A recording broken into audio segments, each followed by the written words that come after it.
Hinamak na manugang. Kabanata 361. Kinagabihan, dumating si Alex Dixon sa itinakdang lugar sa oras. Kakadilim pa lang ng langit, ngunit maliwanag ang kalye. Ang mga lungsod ng masahe, paliguan, at iba pang entertainment club ay nasa lahat ng dako. Tila ito ay isang kalye para sa paliligo at pagmamasahe. Ang signboard ng Emotion Bathing Center ang pinakamalaking. Tila ito ang nakikitang entertainment city sa kalye. Ang pink light box ay kumikinang ng maliwanag, at mayroong isang malaking larawan ng isang kagandahan, na naglalarawan ng isang maganda sa isang bathrobe. Half-covered, with an ambiguous expression. Pumasok si Alex Dixon sa pangunahing pinto ng bathroom center, at ang babaeng manager na nakasuot ng business attire ay mabilis na lumapit sa kanya at sinabing may kaakit-akit na ngiti, ilang mga ginoo ang naroroon. May appointment ako. Nandito ako para makipag-usap kay Young Master Jiang, casual na sabi ni Alex Dixon. Kaibigan ni Young Master Jiang, sabi ni Alex Dixon. Agad na naging magalang ang babaeng manager at nakayukong sinabi, room 666 sa itaas, ihahatid na kita doon. Sinundan siya ni Alex Dixon hanggang sa ika-6 na palapag. Pinahit ng babaeng manager ang bewang at naglakad sa harapan. Habang naglalakad siya, pinupuri niya ito. Sir must be a big boss. Young Master Jiang must be a big boss. Pero madalas kaming customer dito. Maganda ang facilities namin at magagaling ang mga masahista namin. Maraming boss ang pumipili sa amin pagdating sa business. Umiti si Alex Dixon at sinabing, ganun ba? Mukhang ang ganda talaga ng serbisyo mo. Of course. Natuwa naman ang babaeng manager at agad na nagyayabang. Paglabas ng elevator, binuksan ng babaeng manager ang pinto at inutusan ng waiter na magdala ng isang palayok ng bilochons. Pagkatapos ay magalang siyang ngumiti at sinabi, Mr. Dixon, mangyaring pumasok. Maghintay ng ilang sandali. Malapit nang dumating si Young Master Jiang.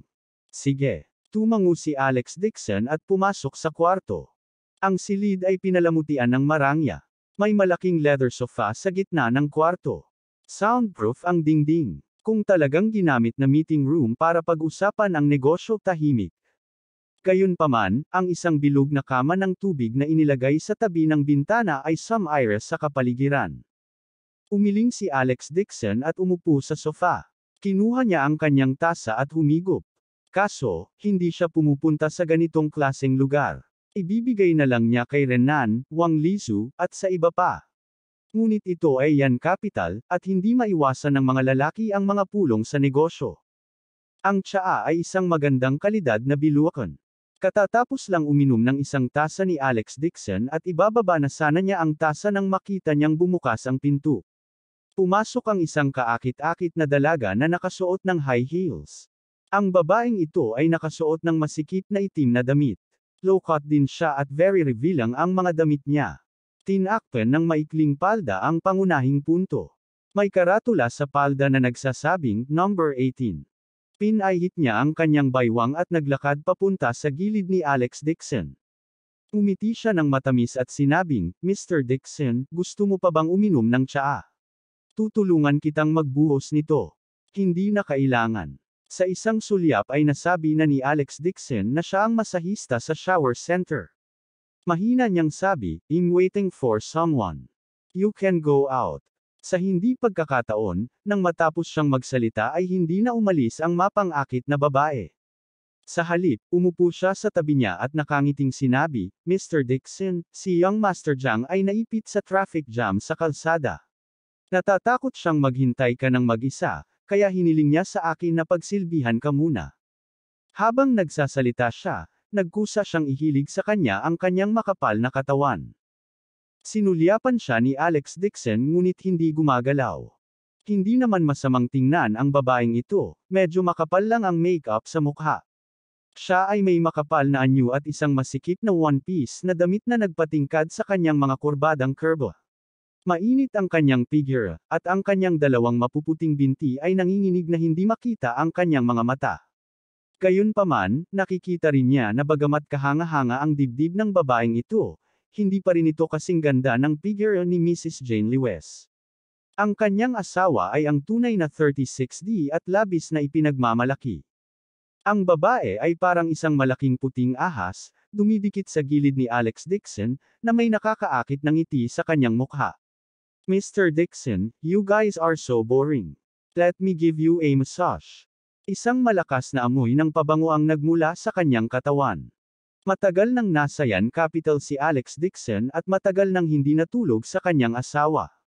Hindi niya maiwasang mapatingin sa babaeng ito ng ilang beses. Malaki talaga ang lugar na dapat malaki. Kung hindi niya niyakap ang asawa at natutulog ng ilang araw, kaga ng baboy si Dao Chan. Napansin din siguro ni number 18 na nakita si Alex Dixon sa kwelyo niya at hindi man lang namumula. Sa halip, sinadya niyang ituwid ang kanyang likod at nakangiting sinabing, Mr. Dixon, bakit hindi ka maligo at magsuot ng damit para makipagkwentuhan? Nakakatamad. Lumipat si Alex Dixon sa gilid at nakangiting sinabi, bakit hindi mo alisin? You guys are so impatient. Nagpaut ang babae at hinubad ang palda pagkatayo niya. Tumayo din si Alex Dixon. Pumunta siya sa bintana at tumawag. Bulong niya ng ilang salita at saka mabilis na naglabas ng earpiece at inilagay sa tenga niya. Tuldok. Nang pumasok si Alex Dixon sa massage center, nakatanggap si Lewis Bing ng tawag sa telepono. Bago pa niya marinig ang ilang salita, nabigla siya. Hindi pa siya nakita ni Ming Nooran na nawalan ng katinoan ng ganito at nagmamadaling nagtanong, Tita, ano po ang problema?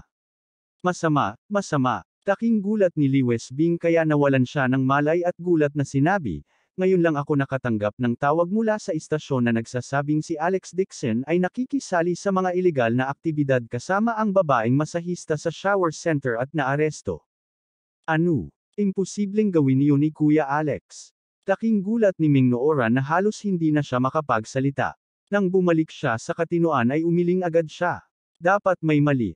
I think so too. The other party asked us to go to the shower center to recognize someone. Narinig ito ni Ming Nooran at dali-dali ding kinuha ang bag. Tita, alis na tayo dali. Magdadala ako ng pera sakaling gamit natin ito paminsan-minsan. Ang dalawang batang babae ay isang parang langgam sa mainit na kawali. Matapos kunin ang bag ay dumiretso sila sa labas ng pinto. Pagkalabas nila ng villa ay may humantong puting van sa harap ng pinto. Umupo si Ming Yu sa driver's seat at nagtanong, ano ang nangyari? Tita, ang dilim. Saan ka pupunta? Nanlamig ang mukha ni Ming Nooran nang makitang si Ming Yu yon. Sabi niya, it's none of your business. Taos-pusong sinabi ni Ming Yu, Nooran, napag-isipan ko na sa bahay.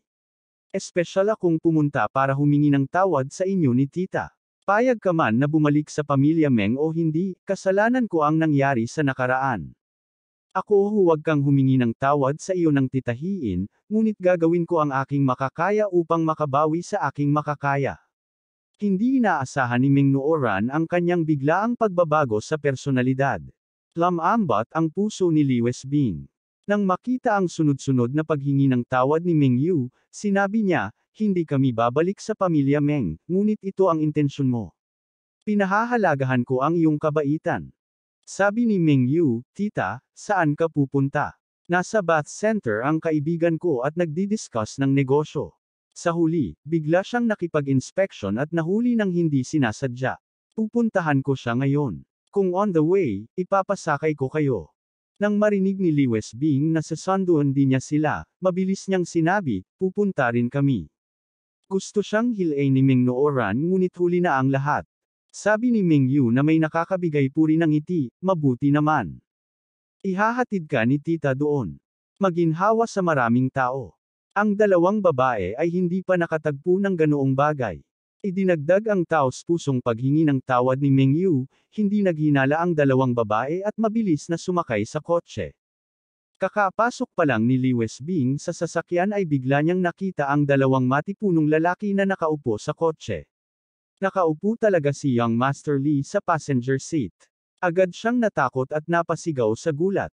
Napagtanto ni Ming Nooran na hindi maganda ang sitwasyon at agad na gustong tumakbo ngunit nahuli siya ng dalawang matipunong lalaki. Mariinding idiniin si Lewis Bing. Binago ni Ming Yu ang kanyang dating sinseridad, ang kanyang mukha na puno ng pangungutya, at sinabing mapang-asar, tinatawag kayong mga tanga, kayong dalawa ay talagang tanga. Hindi nakakagulat na sinabi ni Alex Dixon na kayo ay susunod sa kanya at tatakbo ng buong puso. Nagpunta ka pa para piyansahan siya. Kabanata 362. Meng Yu, how dare you lie to us? Galit na galit si Lewis Bing kaya namula ang mukha niya. Nagpumiglas si Meng Nooran na tumawag. Hindi ako dapat naniwala sa'yo. Ano ba talaga ang gusto mo? Nooran, kapatid mo ako. Naniniwala ka talaga kay Alex Dixon at hindi nakikinig sa akin. Mabangis na sabi ni Meng Yu, dadalhin ko kayo ngayon para makita ang totoong mukha ni Alex Dixon, para hindi kayo loyal sa kanya. Napasigaw si Meng Nooran sa gulat, ano ang ginawa mo kay Kuya Alex? Umisi si Meng Yu at sinabing, ano ang magagawa ko? Niloloko niya ang mga babae. Hindi tulad ng pinipilit ko siya ng kutsilyo. Sumigaw si Meng Nooran, hindi ako naniniwala. Naiinip na sinabi ni Meng Yu, kalimutan mo ito kung hindi ka naniniwala. Maya-maya, makikita mo na ito ng iyong mga mata. Gusto kong makita kung paano mo ipagtatanggol ang batang ito. Ang young Master Lee, na tahimik sa lahat ng oras na ito, ay nagsabi sa isang madilim na tono, ang Dixon na ito ay nangangahas na saktan ako. Ngayon ang araw na ito ay dapat siyang mamatay. Gusto kong mawala ang kanyang reputasyon at makaalis sa Yan Capital. Tuldok. Number 18. Hinubad ng masahista ang kanyang coat at mapang-akit na naglakad papunta sa gilid ni Alex Dixon. Iniunat niya ang kanyang braso at gustong yakapin si Alex Dixon. Ngunit lumabo ang kanyang paningin, at siya ay nakaligtaan. Nang makita niya ng malinaw, nakatayo na si Alex Dixon sa hindi kalayuan. Nakangiti ito sa kanya na may matamis na ngiti. Hindi ako naniniwala na hindi kita mahuhuli. Ang numero 18 na masahista ay nagngangalit ang kanyang mga ngipin, ibinuka ang kanyang mga braso, at muling sinuntok si Alex Dixon. Nakasuot siya ng isang pare ng mataas na takong, na 10 pulgada ang haba. Iginalo niya ang kanyang katawan at muling sinuntok si Alex Dixon. Pero ngayon, na-miss na naman niya. Ilang beses na sumulpat ang number 18 na masahista, ngunit hindi man lang ginalaw ang damit ni Alex Dixon. Agad siyang natigilan. Marunong ba mag-teleport ang batang ito? Bakit parang sa tuwing gusto niya itong yakapin ay lagi niya itong nami-miss? Nagulat siya at nagalit. Galit niyang tinapakan ang paa niya at sumigaw, paano magkakaroon ng bisitang tulad mo? Lahat ng lalaki ang pumupunta para saluhin ako. Gusto mo bang hulihin kita? Galit talaga siya hanggang mamatay. Siya ay isang babae, at hinabol niya ang lahat ng lalaki sa bahay. Ito ay sobrang sobra. Nakangiting sabi ni Alex Dixon, palagi na lang ang poster. Hindi ka ba nagsasawa dito? Ibahin natin ito ng bago. I promise I won't move this time. Come and catch me. Humph, hindi ako naniniwalang hindi kita mahuhuli. Galit na galit ang number 18 na masahista kaya nagngangalit ang mga ngipin. Nang makita niya ang kinatatayuan ni Alex Dixon, ibinalik niya ang sarili sa kanya. Isang malamig na simoy ng hangin ang umihip. Na-miss ulit ang number 18, at halos tumama ang ulo niya sa pader. Manloloko ka. Sa sobrang galit niya ay namutla ang mukha niya. Tumingon siya at nakita si Alex Dixon na nakatayo sa orihinal nitong posisyon. Hindi talaga siya kumikibo. Napatulala si number 18 at tuluyang nawala ang ulo. Ano ang nangyayari? Bakit hindi niya magawang hawakan siya? May ngiti sa labi si Alex Dixon habang hinahangaan ang babaeng masahista na malamig ang pananamit, lalo na nang makita ang balisa at baluktot nitong mukha. Mas nakakatawa pa. Tila hindi masama ang light body technique na natutunan niya mula sa 9 Profound Heaven Scripture. Maaari pa itong gamitin sa pang-aasar sa mga babae. Sayang lang at mas maganda kung si wife Jane Lewis na lang ang babaeng masahista.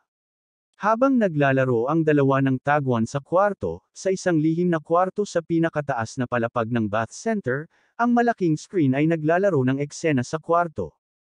Napilitang umupo sina Lewis Bing at Meng Nooran sa sofa at tumangala sa malaking screen na may masalimuot na emosyon. Sa likod nila, si Meng Yu at young Master Lee ay nakatingin kay Alex Dixon ng may pagmamalaki at panghahamak.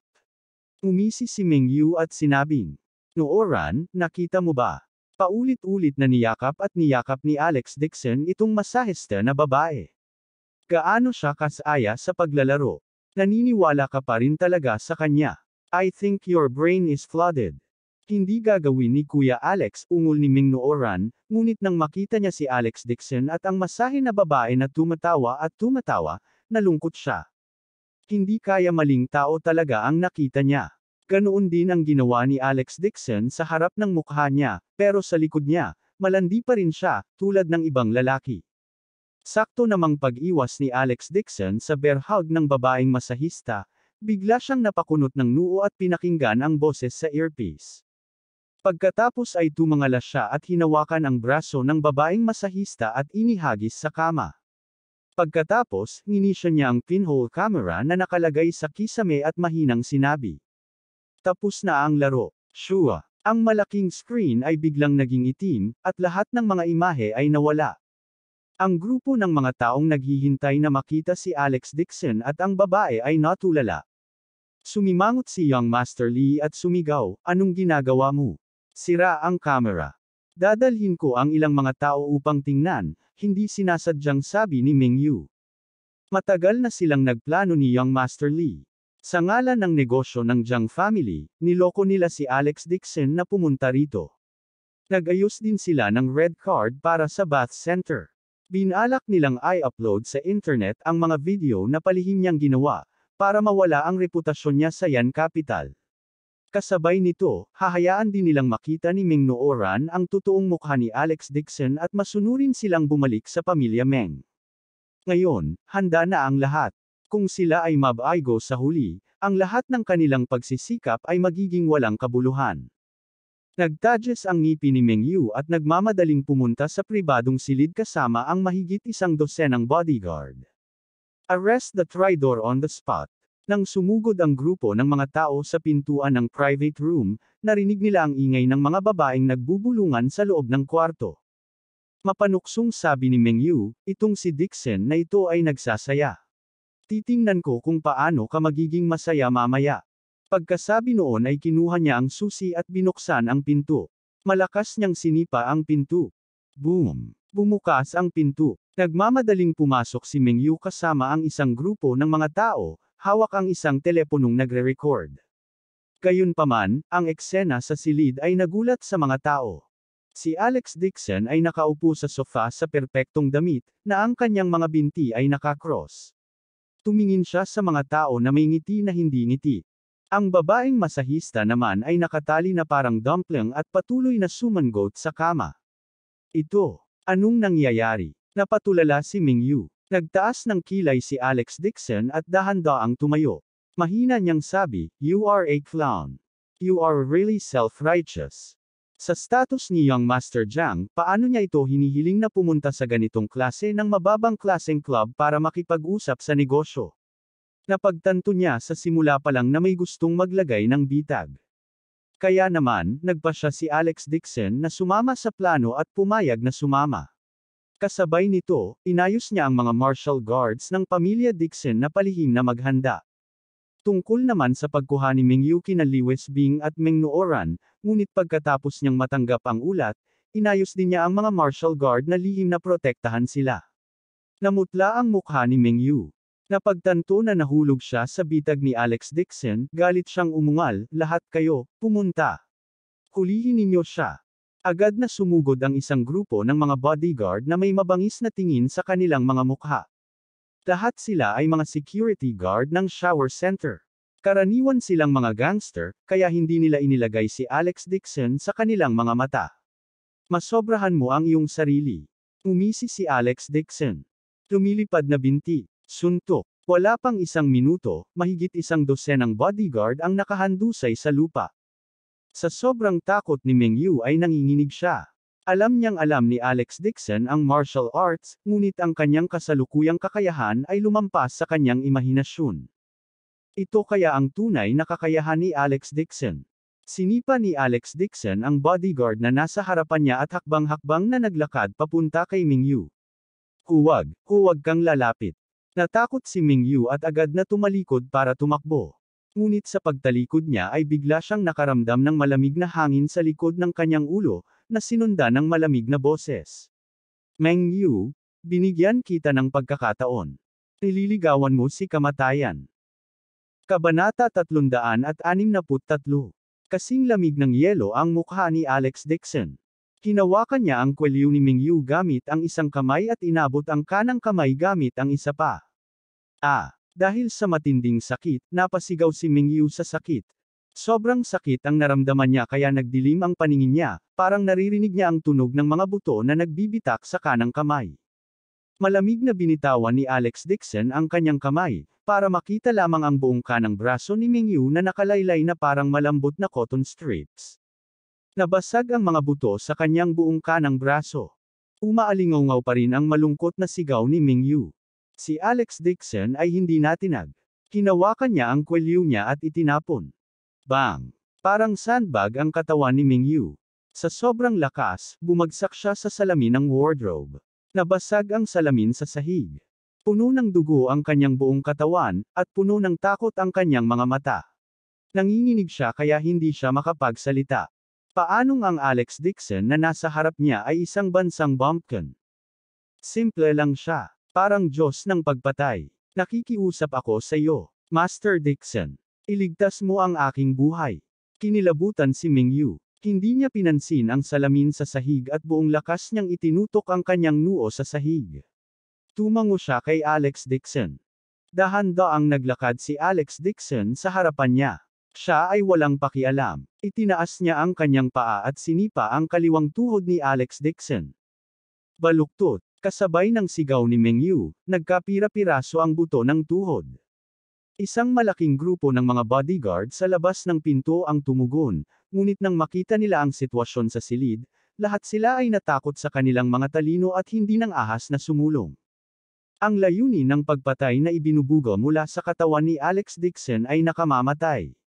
Ramdam na ramdam nila ito mula sa ilang metro ang layo. Ang sinumang maglakas loob na guluhin ang taong ito ay nililigawan ng kamatayan. Tumayo si Alex Dixon sa harap ni Mingyu at mahinang sinabi, ang pagkakapilayan ng isang braso at binti mo ay dahil kay Nooran. Kung hindi lang magkapatid itong basurang nasa harapan nila ni Ming Nooran, napatay na niya si Mingyu.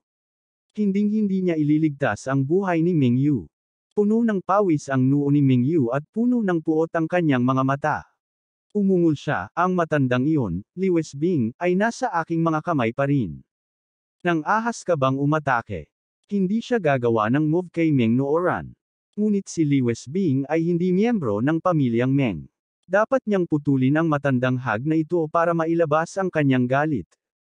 Walang ekspresyon si Alex Dixon habang sinisipa niya ang kanyang kanang paa. Napasigaw si Mingyu sa sakit at nawala ng malay. Umuso si Alex Dixon at inilabas ang kanyang telepono para tawagan ang mga bantay ng pamilya Dixon. Nakaayos na ba ang lahat? Magalang na sumagot ang gwardya, ang lahat ay inayos ayon sa iyong kahilingan. Iniimbestigahan ang background ng Lee family. Hinati sa dalawang team ang mga miyembro ng Armed Forces Team. Ang isang team ay nagligtas kay Mrs. Lewis, at ang isa ay pumunta sa pamilya Lee. Sige. Tumango si Alex Dixon. Isang matinding liwanag ang bumungad sa kanyang mga mata. Ang kabilang partido ay paulit-ulit na nasaktan sa kanya, at ang pananakit sa kanyang pamilya ang kanyang nasa ilalim. Kung sino man ang makasakit sa akin, sila ay bubunutin. Mawawasak ang pamilya Meng. Ang isang kasabwat ng Lee family ay kailangang magbayad ng mabigat na halaga. Tuldok. Sa isang pribadong silid sa itaas na palapag. Sinampal ni Young Master Lee ang mukha ni Lewis Bing, dahilan para lumitaw ang 5 marka ng daliri sa mukha nito. Pilit na sumigaw si Ming Nooran. Bakit mo sinaktan si tita? Mabangis na sinabi ni Young Master Lee, sinaktan ako ni Alex Dixon, at ang utang na ito ay babayaran ng asawa at ina na ito. Hindi niya alam ang ginagawa ni Mingyu. Matagal na siyang nawala, pero hindi pa rin siya bumabalik. Naiinip siyang naghintay at ginamit si Lewis Bing para ilabas ang kanyang galit. Hinawakan ni Young Master Lee ang buhok ni Lewis Bing at sinampal ito ng malakas. Akmang sasampalin na naman siya nito. Clang! Biglang nabasag ang salamin na bintana at ilang itim na imahe ang tumalo na parang mga unggoy. Natigilan ang bodyguard sa kwarto at agad na sumugod. Ngunit ang kanilang mga kakayahan ng Black Man ay napakataas. Sa ilang suntok at sipa lang ay napabalikwas niya ang mga bodyguard na sumugod sa lupa. Nagbago ang ekspresyon ni Young Master Lee. Alam niyang may masamang intensyon ang mga ito, kaya agad siyang nag-react at sinabing, "Sino kayong mga tao? Kung gusto ninyo ng pera, ibibigay ko sa inyo. Hindi nagkukulang sa pera ang pamilya ko." Gayunpaman, hindi siya pinansin ng kabilang partido. Sumugod ang isa sa black man at sinuntok si Young Master Lee.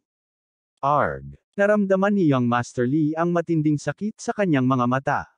Bumagsak siya sa lupa matapos tamaan ng suntok. Dumudugo ang ilong niya. Ang isa pang black man ay mabilis na pumunta sa harap at kinalas ang mga tali ni Liwes Bing at Meng Nooran.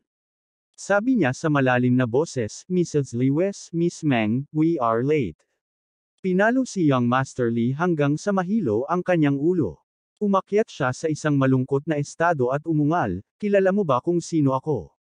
Sa Lee family ng Yan Capital, ang tatay ko ay si Lee Chengtian. Kung maglakas loob kang hawakan kahit isang buhok ko, mamamatay kayong lahat." Nang matapos siyang magsalita ay isang malamig na boses ang nagmula sa kanyang likuran. Parang disdain. "Oh, hindi ba't isang maliit na karakter lang tulad ni Lee Chengtian? Hindi niya karapat-dapat dalhin ang sapatos ko." Nang marinig niya ang pamilyar na boses na ito, biglang nagsalita si Young Master Lee at galit na nagsalita, "Alex Dixon, sa tingin ko ay nagyayabang ka hanggang sa langit." Bago niya matapos ang kanyang mga salita, si Alex Dixon ay kumilos sa black man, na nakatayo sa tabi niya. Ang itim na lalaking iyon ay magalang na yumuko sa kanya at sinabing may madilim na ekspresyon sa kanyang mukha.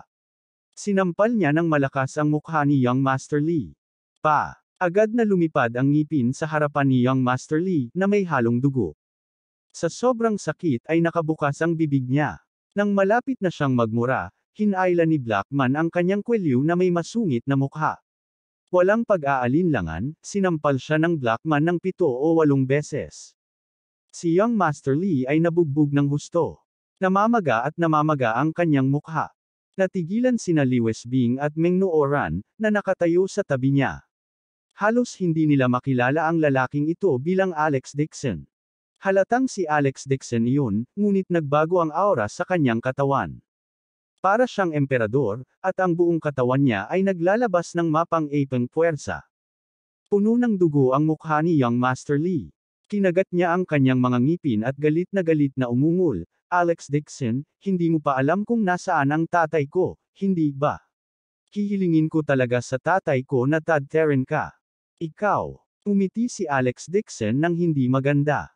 Bumalik sa katinoan si Meng Nooran at nagmamadaling sinabi, "Kuya Alex, ang kanyang ama ay isang underground big shot sa timog ng lungsod. Bilisan mo at bitawan mo si Lee Ming. Ang mga ninuno ng Lee family ay mula sa underground powers at sikat sa Yan Capital. Bukod dito, napakalakas ng ama ni Lee Ming. Maging si Tio Hua ay napakagalang sa kanya. Sa makatuwid, kahit na ang reputasyon ni Lee Ming ay hindi maganda, ang lahat ay natatakot pa rin sa kanya, at pinapayagan siyang gawin ang anumang gusto niya. Ipinagmamalaki ni Lee Ming ang kanyang sarili. Hiniling niya sa lahat na tawagin siyang Young Master Lee, na nagpapakita na siya ay may maraming prestihiyo. Kung may sama ng loob si Alex Dixon sa Lee family, siguradong utos ng Lee family na tugisin siya. Ang isang pamilyang lang ni Meng ay hindi kayang protektahan si Alex Dixon. Marahil kahit ang Jiang family ay ayaw na madamay sa gulo na ito. Sabi ni Lee Ming na may kasamang mabangis na ngiti. At least alam ng babaeng ito ang ginagawa niya. "Ano sa tingin mo? Natatakot ka na ba?" Lumuhad ka kaagad, yumuko ng 100 beses, at gumapang sa ilalim ng pantalon ko. Magpapakita ako ng awa at mabali lang ang iyong mga binti. Kung hindi, tadtarin ko, bumangon ka at pinakain ka sa mga aso. Ang black man, na nakatayo sa tabi ni Alex Dixon, ay ang kapitan ng Dixon family's martial guards. Nang marinig niya ang mayayabang na salita ni Lee Ming, hindi niya maiwasang umiling sa kanyang puso. Natatakot siya na hindi alam nitong si Lee ang totoong background ni Third Young Master. Kung magalit siya kay Third Young Master, matatapos ang Lee family. Umiti si Alex Dixon at kinuha ang remote control. Binuksan niya ang malaking screen at sinabing, "He's so powerful. Just tell your dad about it on the spot." Nag-flash ang malaking screen at may lumabas na picture. Natigilan si Liming. Napagtanto niyang sala niya yon. Sa larawan, nakaupo sa sala ang isang nasa katanghaliang gulang na lalaki na may mga tato, na napapalibutan ng 7 o 8 bodyguard ng Lee family. Bakas sa mukha niya ang pagkadismaya. Sa kanyang harapan, may 20 higit na black man na may hawak na patpat at matamang nakatingin sa kanya. Ang isa sa kanila, si Black Man, ay may hawak na telepono at nakikipag-video call. Kabanata 364. Hindi inaasahan ni Liming na ang grupong ito ng Black Man ay pupunta sa kanyang bahay. Natigilan siya at napasigaw, "Dad, dali kumuha ka ng makakapatay kay Alex Dixon." Nang marinig ang boses ng kanyang anak, biglang itinaas ni Li Chengtian ang kanyang ulo. Ang kanyang mga mata ay nagpakita ng isang walang awa na liwanag. Siya ay sumigaw, "Bitawan mo ang aking anak. Tay, iligtas mo ako." Sinamantala ni Liming ang pagkakataong umiyak, "Hindi lang ako sinaktan ng batang ito, sinabi rin niya na gusto niyang sirain ang lugar ko." Nais niyang magdagdag ng panggatong sa apoy at galitin ang kanyang ama na patayin si Alex Dixon. Tiniis ito ni Li Chengtian at sinabing may madilim na mukha, "Alex Dixon, wala akong pakialam kung anong uri ng sama ng loob mo sa aking anak, ngunit kung hawakan mo ang buhok ng aking anak ngayon, hindi kita patatawarin." Tumayo si Alex Dixon at naglakad papunta sa nanginginig na si Liming. Bigla niyang sinipa si Liming sa lupa at malamig na sinabi, "Ano ang magagawa mo sa akin?" Tumama ang ulo ni Liming sa sulok ng mesa. Agad na umagos ang dugo at napasigaw siya sa sakit. Duguan ang mga mata ni Li Chengtian. Hindi niya inaasahan na ganoon pala kayabang si Alex Dixon. Naglakas loob pa siyang salakayin ang kanyang anak sa kanyang harapan. Sumigaw siya, "Huwag mong isipin na dahil lang sa kakaunti ang mga tao mo, makokontrol mo ang Lee family ko. Tumingin ka sa bintana. Ngayon ang araw ng iyong kamatayan." Kasunod ng kanyang boses, isang nakakabinging ingay ang biglang umalangaw mula sa labas ng bintana. Hindi napigilan ni Ming Noora na tumalon sa bintana at namutla ang mukha niya sa takot. Mayroong higit sa 100 malalakas na lalaki na may mga patpat sa kanilang mga kamay at nagtipon sa ibaba, at nagmamadali silang umakyat sa hagdan ng may panganib. Kasabay nito ang tunog ng pagkasira ng pinto mula sa pinto. Isang black man ang tumawag at nagtanong ng ilang tanong. Pagkatapos, mabilis siyang naglakad papunta kay Alex Dixon at nagsumbong sa kanya na nakayuko. "Young Master," tinipon na ni Li Chengtian ang kanyang mga tauhan. May mga 150 sila. Mahigit 20 na security guard sa shower center ang nagkukumpulan din sa labas ng pinto. Mukhang gusto nilang pumasok. Napakalakas na sinipa ang kahoy na pinto kaya't gumawa ito ng bang putok. Pati ang alikabok sa kisame ay inalog. Tawa ng tawa si Liming. "Alex Dixon, hindi mo inaasahan to, di ba? This entire bath center belongs to Lee family. You better kneel down and out me out, or else today will be the day of your death." Si Li Wesbing ay hindi pa nakakita ng ganoong eksena. Nakita niya ang itim na pulutong ng mga thugs sa ibaba. May mga taong sumisira sa pinto sa labas. Sa sobrang takot niya ay nanginginig ang buong katawan niya. "Alex, anong gagawin natin ngayon? Napapaligiran na tayo." Mabangis na saway ni Liming, mabahong talunan, "Sa tingin mo kaya mo akong sugpuin dahil nakita mo lang ang grupo ng mga kasuklam-suklam na tao? Sabihin ko sa iyo, ang Yan Capital ay hindi mo kanayunan, ito ay aking teritoryo." Mukha namang kalmado si Alex Dixon at nakangiting sabi, "Ganoon ba? Alex, bakit hindi ka nagmamadali?" Sabik na sabik si Li Wesbing na muntik na siyang mamatay. Nanginginig siya at sinabing, "Bilisan mo at tumawag ng pulis." Tumawa ng malakas si Liming. "Tumawag ka ng pulis. Matandang hag, sa pagdating nila, patay ka na." Bang! Bumagsak ang pinto, na nagdulot ng ulap ng alikabok. Gayunpaman, walang nagmamadaling pumasok mula sa labas ng pinto. Nagkaroon pa nga ng sunod-sunod na pagyak. Sumimangot si Liming at mariing utos, "Anong nangyayari? Nasaan na siya? Kayong lahat, pumasok kayo dito at patayin ang brat na ito." Gayunpaman, nagkaroon ng katahimikan sa labas ng pinto. Sa sandaling ito, walang pakialam na sinabi ni Alex Dixon, "Lahat kayo, pasok kayo." Nang matapos siyang magsalita, 30 o higit pang Blackman ang sumugod at maayos na pumila sa magkabilang gilid ng pinto. Ang isa sa kanila, si Blackman, ay magalang na yumuko sa kanya at nagulat, "Young Master, 20 tao sa labas ang inalagaan. Mayroon ka bang ibang mga tagubilin? Manatili ka muna sa labas." Sabi ni Alex Dixon, "Huwag kang papasok nang wala akong bilin. Masyadong masikip dito." Oo. Muling yumuko si Blackman at agad na inilabas ang kanyang mga tauhan. Napaupo si Liming sa lupa, naparalisa, at pinanood ang Blackman na lumabas ng pinto na parang tanga. Puno ng gulat ang mukha niya. Higit sa 20 highly skilled bodyguards ang pinilayan lahat ng grupong ito ng mga tao sa loob ng walang 3 minuto. Bigla siyang tumalon at sumugod sa bintana, sumisigaw, "Mayroon pa ring mga tao mula sa aking ama sa ibaba." Bago pa siya matapos magsalita, biglang natigilan si Liming na parang nasample. Nakita niyang bumagsak sa lupa ang mga magnanakaw sa ibaba. Sa sobrang takot ng iba sa kanila ay lumuhad sila sa lupa, nanginginig at nagmamakaawa. Nakakabingi ang ugong ng motorsiklo. Mahigit 100 motorsiklo ang nakapalibot sa plaza. Ang mga nakasakay sa mga motorsiklo ay pawang Blackman, na nakasuot ng parehong damit. Bilang karagdagan, mayroong higit sa 20 off-road na sasakyan na nakaparada sa labas ng plaza. Lahat sila ay mga Hummer. Ang mga sasakyang nabuo ni Hummers ay nakapalibot sa bathing center na parang metal na pader. Nakaupo rin sa kotse si Blackman na nakasuot ng kaparehong uniforme. Ang eksenang ito ay nagpatinggal sa anit ni Liming, at ang kanyang mga binti ay hindi maiwasang manginig. Ang orihinal na mataong Entertainment Street, sa pinakaabalang sandali na ito, ay ganap na walang laman, na parang naalis na. Natigilan din si Ming Nooran habang nanunood. Halos nakalimutan na niyang huminga. Ang grupong ito ng Blackman ay masasabing isang hukbo. Tuluyan nang bumagsak si Liming sa lupa. Nanginginig ang labi niya at hindi siya makapagsalita. Sa screen, namutla na ang mukha ni Father Lee, at napaupo siya sa upuan, nanginginig ang buong katawan. Ang kanyang mga nasasakupan ay parang mga langgam laban sa isang elepante sa harap ng hukbo ng Blackman. Sa sandaling ito, maraming malalakas na ilaw ang biglang sumilaw sa bintana. 7 hanggang 8 military helicopter ang lumipad mula sa malayo at umikot sa himpapawid. Paulit-ulit na nagwawalis ang mga nakasisilaw na ilaw. Natigilan si Alex Dixon at napakunot ang noo sa pagtataka.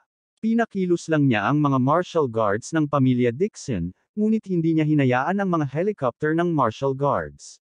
Ito kaya ang backup plan ng Lee family. Sa sandaling ito, biglang tumunog ang busina ng helicopter. Isang malamig na boses ng babae ang nanggaling sa busina. "Kuya Alex, ayos ka lang ba?" Napakunot ang noo ni Alex Dixon nang marinig ang boses. Siya subconsciously tumingin up. Nakita niya ang isang pulang figure sa isang military helicopter sa labas ng bintana. Ang kulay alak na mahabang damit ay kumakaway sa hangin, at ang kanyang buhok ay nililipad sa hangin. Si Su Ching-cheng iyon. Kinuha ni Alex Dixon ang telepono at tinawagan si Su Ching-cheng. Walang magawa niyang sinabi, "Ching-cheng, bakit ka nandito?" Sinabi ni Su Ching-cheng, "Kakabalik ko lang sa Yan Capital at hahanapin mo lang sana nang marinig ko ang Lee family ay nag-provoke sa iyo. Dapat ko bang sirain ang Lee family? Basta't sinabi mo, agad kong ipapawala kay Lee pamilya mula sa mundo." Si Lee Ming, na nakahandusay sa lupa, sa sobrang takot ay halos mabasa niya ang kanyang pantalon. Hindi siya nakitang makilala si Su Ching-cheng, ngunit nakilala niya ang simbolo sa helicopter ng militar. Ito ay isang emblem ng pamilya sa hugis ng isang apoy. Ito ay ang mga pribadong gwardya ng Su family. Ang emblem na ito ay naging sanhi ng lahat sa Yan Capital na manginig sa takot. Bakit nandito ang Su family? Hindi lang naparalisa si Liming sa takot, maging ang kanyang ama na nasa big screen ay takot na ang kanyang puso ay tumibok ng husto. Halos gusto na niyang lumuhad. Pamilya Su. Isa itong clan na tinitingala ng Lee family. Anong ginawa nitong unfilial na anak ko para maakit ang Su family? Lalo na nang marinig niya ang casual na sinabi ng babae na gusto niyang sirain ang Lee family sa loudspeaker, napangiwi ang anit ni Father Lee. Hindi niya napigil ang lumuhad sa lupa. Hindi niya makita kung sino ang babaeng iyon, ngunit kung gusto niyang sirain ang Lee family, gagawin din ng Su family. Ilang salita na lang, hindi na kailangan na siya mismo ang gumawa. Dagandong.